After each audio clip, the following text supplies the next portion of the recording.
Bonjour à tous. Vous vous souvenez que la semaine dernière, nous avons évoqué ces paroles de mort que le diable introduit dans des circonstances de notre vie et qui ont pour volonté et pour pouvoir de détruire une intention de Dieu et une action de Dieu.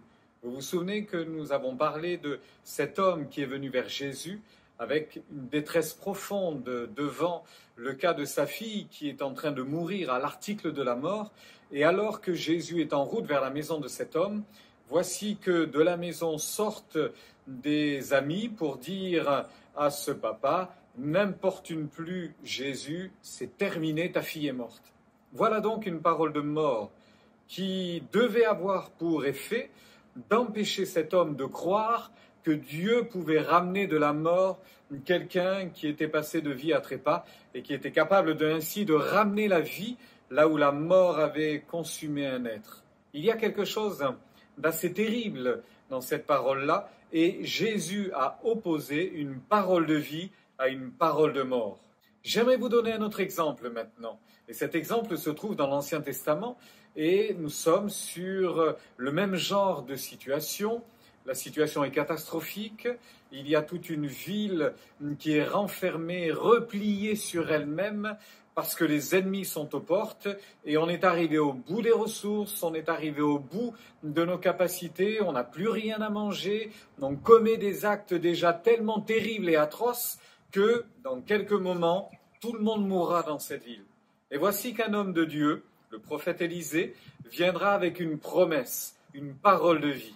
Une promesse incroyable. Demain, à cette heure-ci, tout le monde aura de quoi manger. Voici que, instantanément, alors que cette parole aurait pu créer de l'émoi, une joie profonde, une joie intérieure, voici que, immédiatement, un homme va prononcer une parole de mort. Et il dira ceci, quand bien même Dieu dessinerait des fenêtres dans le ciel, ferait des fenêtres au ciel, une pareille chose n'arrivera pas. C'est une parole de mort. C'est une parole qui est lancée pour détruire cette promesse que Dieu vient de faire. Eh bien, aux paroles de mort, opposons les paroles de vie. Aux paroles de mort, opposons la puissance de Dieu. Aux paroles de mort aujourd'hui, opposons les promesses divines. Dieu a dit qu'il s'occuperait de nous, qu'il prendrait soin de nous, qu'il entend nos soupirs, qu'il recueille nos larmes dans une coupe dans ses mains, et que celui qu'il tient dans sa main, le diable ne pourra pas l'en ravir. Voyez-vous ce qui s'est passé? C'est que dans cette nuit qui a précédé cette extraordinaire délivrance, parce que le prophète avait dit qu'il faudra attendre simplement 24 heures, à peine 24 heures, pour que toute la situation soit retournée et renversée, mais que l'ennemi s'en aille, que l'ennemi soit vaincu et que le peuple puisse sortir de la ville pour se nourrir à satiété 24 heures. Il suffira d'une nuit pour que Dieu envoie 4 éclaireurs, de pauvres lépreux à la porte de cette ville condamnés à mort, 4 lépreux en éclaireurs qui iront dans le camp de l'ennemi pour constater qu'il n'y a plus d'ennemis, mais que par contre, les buffets sont pleins, les coffres sont pleins de vivres et de victuailles, il y a de quoi manger et largement de quoi satisfaire cette population affamée. Ils reviendront apporter la bonne nouvelle en disant c'est une journée de bonnes nouvelles, ne gardons pas ce trésor pour nous, mais partageons-le. Eh bien ce matin, je vous partage cette parole d'espoir, tout est possible à Dieu. Il y a des trésors dans le ciel, cachés pour ses enfants. Il y a des trésors dans le ciel qui sont à notre disposition.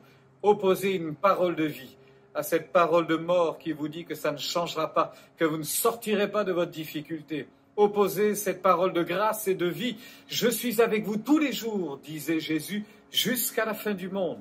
Et il vous dit qu'il est avec vous, qu'il prendra soin de vous, qu'il vous accompagnera, qu'il va prononcer une parole libératrice, une parole de victoire. Saisissez-la, saisissez cette parole de grâce et soyez relevés, soyez guéris, soyez renouvelés, soyez affranchis, soyez apaisés, soyez réconfortés et soyez remplis de joie.